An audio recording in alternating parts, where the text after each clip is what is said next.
Chris Corso of Rutgers men's basketball here with the one and only Jon Rothstein of CBS Sports. Jon, you're here for year 7 of Coach Pikiell at Rutgers basketball. What are your expectations? I think the expectation now, Chris, for Rutgers under Steve Pikiell is to be an NCAA tournament team. I look at the returning personnel more than anything in college basketball. Cliff Amore, all Big Ten first-team caliber player, one of the great glue guys in college basketball, and Caleb McConnell, and Paul Mulcahy. That is a troika that should have Rutgers in position to be in position to get back to the NCAA tournament. He said troika. I love that. What are your expectations for Paul Mulcahy? So he's kind of the point guard. He's the leader of this team out on the floor.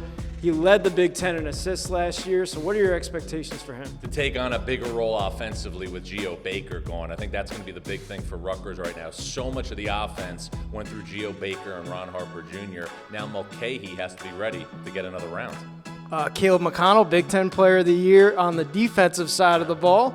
Think he's going to do it again? You missed that. Mulcahy's got to be ready to go for another round. It sounds like his name is like he has a pub on the Upper East Side.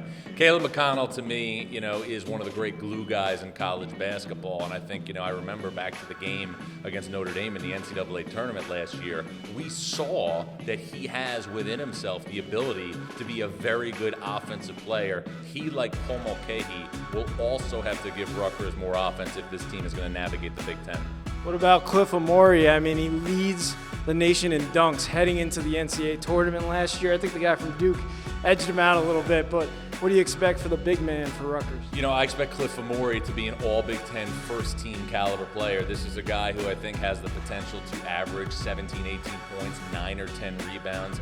He is going to be one of a long line of Big Ten big men that are going to be at the epicenter of the sport. Zach Edey is a preseason All-American caliber player. Also, Hunter Dickinson and Trace Jackson-Davis are in the mix as well as guys who should enter next season as first-team All-Americans. So we are seeing again in college basketball more and more players be dominant in the pivot. I love it, and I have to ask you while I have you here, pounding nails, Steve Pikiell. It's taken off. People love it. How did that start? And tell us a little bit about what goes through your mind when you say pounding nails, Steve Pikiell? Well, you can't force one-liners for certain coaches, for certain programs. They have to happen organically. So I just noticed during, obviously, the early years of Coach Pikiell's regime that Rutgers was gradually getting more and more competitive in the Big Ten, and they were having success in the Big Ten. And I was talking to somebody, and I said, "How you doing today?" And he said, "We're good, we're working, we're pounding nails." And I just said to myself, wait a minute, there might be something there. Lo and behold, the tweet followed after the next Rutgers win, and the rest is history. I love it, Jon. Well, last thing, you're at practice here today. You're seeing some of the other players on the roster.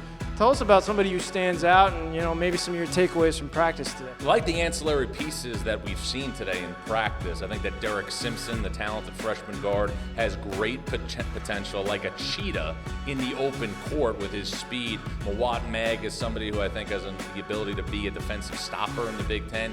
He's the type of player, if you go on the road to Indiana, he can guard Xavier Johnson.